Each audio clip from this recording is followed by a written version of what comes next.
Combining like terms, day 1. The first question that I'm going to ask, which might kind of sound random at the moment, would be if this was a drawer that you had to use, what would you want to do to it? So if you notice right now, it looks like there's a ruler going across the whole drawer. It looks like there's some trash in there. There's rubber bands all over the place. There's pens, there's pencils, there's a tape. There's also a battery. So there's a lot of random stuff and there's no order to it. All of these things are just kind of thrown in a drawer, and if you wanted to find something specific, it might take you a while to find it. It's very unorganized. So my question for you is, which one of these would you prefer? So we have the crazy drawer that we just talked about versus this very nice organized drawer. If you notice the difference between them, if you look at the drawer that's organized, I have all of my things that are alike together. So all of the pens are together. It looks like there's actually birthday candles, but they're all together. The batteries are together. The rubber bands are put together. The paper clips are together. They even have golf balls and a wiffle ball thing that are put in the same container. So everything that is alike is grouped together. This might seem like a super random idea for math class, but we're going to use this same idea of getting things that are alike together when we talk about combining like terms in equations. So, combining in equations, just like we would want to group or combine like things in a drawer, we want to combine like terms in an equation. Like terms are going to be considered whole numbers or having two or more of the same variable in an equation. Remember, a variable is a letter or symbol representing a number in an equation. Most of the times it's x, but any letter will work for a variable. When your like terms are on the same side of the equation, really quickly a reminder when I'm talking about sides of an equation, I'm talking about the left and the right side of the equal sign. So when you have like terms that are on the same side, you're going to keep the sign with the terms and you're going to combine them. So depending on if you have positives or negatives or both, you're going to add or subtract using the integer rules that we've reviewed over the last couple of days. So an example of this, when I have like terms on the same side of my equation, in this problem I have 3x minus 2x equals 64. Notice here I have x written twice in this equation. So when I go to solve it, which x do I get alone? We can solve that problem by combining them or putting our like terms, in this case x's, together. So if you notice on the left side of my equation I have 3x minus 2x. And I have it set equal to 64 on the right side of the equation. What I'm going to do with 3x minus 2x is I'm going to go ahead and subtract them. If I have 3x and I take away 2 of them, I'm going to be left with just 1x, and I'm going to bring down equals 64. Now this one is a little bit different than I think the examples that I've given you so far over equations. Right now I have 1x equal to 64. What I can do, because the 1 is kind of understood, if I just wrote an x down, it would be understood that I was talking about 1x. So what I can do is I can just drop the understood 1 off of the x, and I can just say that x equals 64. So my variable has been isolated, or my variable is alone. The next example, I have x plus x equals 36.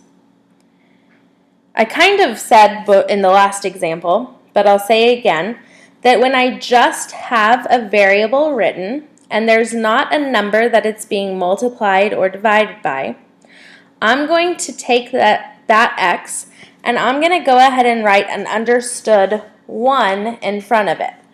So instead of reading this as x plus x equals 36, I can read this as 1x plus 1x equals 36. Well, 1x plus 1x is 2x, and I'm going to bring down equals 36.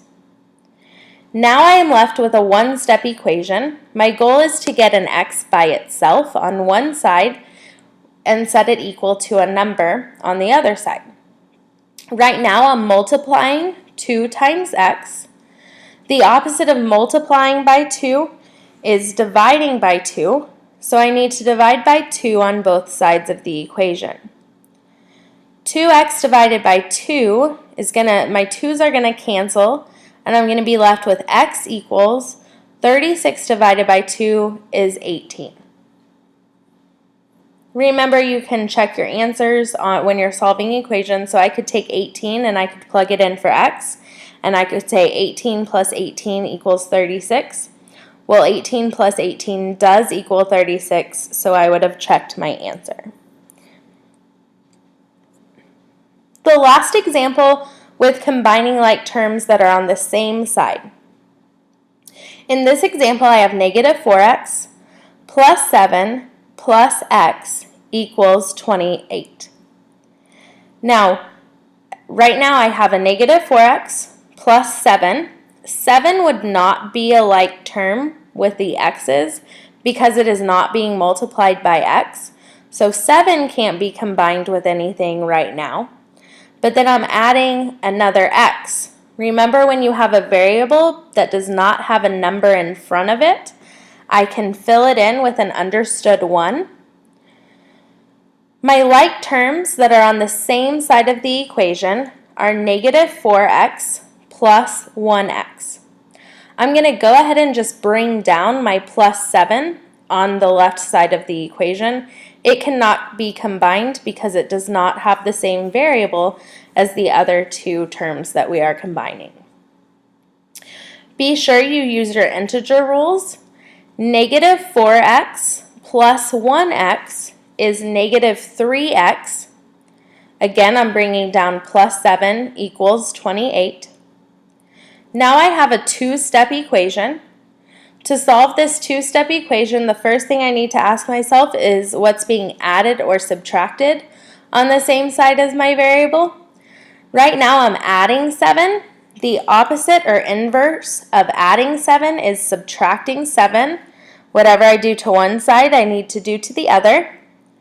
7 minus 7 cancels out because it's 0. So I'm left with a negative 3x equals 21. Right now I'm multiplying negative 3 times x. The opposite of multiplying by a negative 3 is to divide by a negative 3. Again, whatever I do to one side of my equation, I have to do to the other, or I have to do everything to both sides of my equal sign. Negative 3 divided by negative 3 cancels out. I'm left with x equals a positive 21 divided by a negative 3 is a negative 7.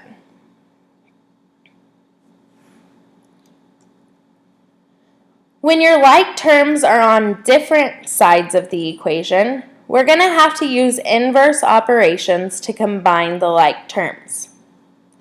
Examples of that are if I have 2x equals x plus 76. Notice now this equal sign is between my two like terms, or my two variables, in this case 2x and x. What I need to do, first of all, and hopefully this is something that you're going to start seeing, is I'm going to go ahead and write the understood 1 in front of that x so that I know how many x's I am adding or subtracting. In this case, I'm going to leave 76 alone, and I'm going to take this 1x and I'm going to move it to the other side of the equation. Now to move it to the other side of the equation, I need to use inverse operations. The opposite of a positive 1x is a negative or subtracting 1x. And I need to do this to both sides of the equation. My 1x minus 1x on the right side is going to cancel out. On the left side, I have 2x minus 1x, which leaves you with 1x, and I'm going to bring down equals 76. I'm left with this statement, which is similar to the first example that we solved in this lesson. Remember that understood 1 is always there. So right now I have 1x equals 76, but I can just rewrite this and say that x equals 76. It's understood that when I have just the variable x written alone, that we're talking about a single 1x. The last example, we have 6x minus 45 equals 3x. Notice my equal sign is right here. So my two like terms, which in this case are 6x and 3x because they have the same variable, my two like terms are on different sides of the equation, or the equal sign. Because they are on different sides of the equal sign, I'm going to have to use the inverse operations to get them together. There's two choices that you have when they're on opposite sides.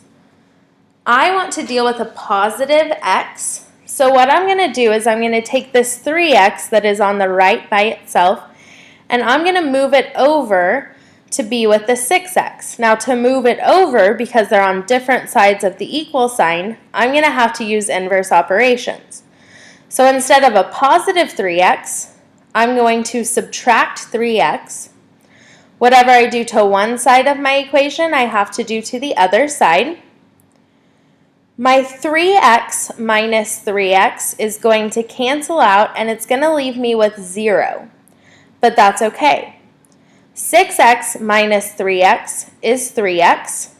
Bring down minus 45 equals, and remember my 3x minus 3x is going to cancel out or leave me with 0. Now what I need to do is I need to take my 45, or my subtracting 45, and I need to move it to the right side. Using inverse operations, the opposite of subtracting 45 is adding 45. Whatever I do to one side, I have to do to the other. Negative 45 plus 45 cancels, and I'm left with 3x equals 45. Now what I'm doing is I'm multiplying 3 times x. The opposite of multiplying 3 times x is to go ahead and divide both sides by 3. My 3's cancel out. 3 divided by 3 leaves you with just an x, equals 45 divided by 3 is 15. So my answer is x equals 15. Again, just like with all of these examples, what you can and should do, I just didn't want to make this super lengthy. What you can and should do is go ahead and take 15, and you should plug it back into your original 6x minus 45 equals 3x. Go ahead and substitute or plug in 15 for x, and make sure that 15 is the correct answer for the original equation given.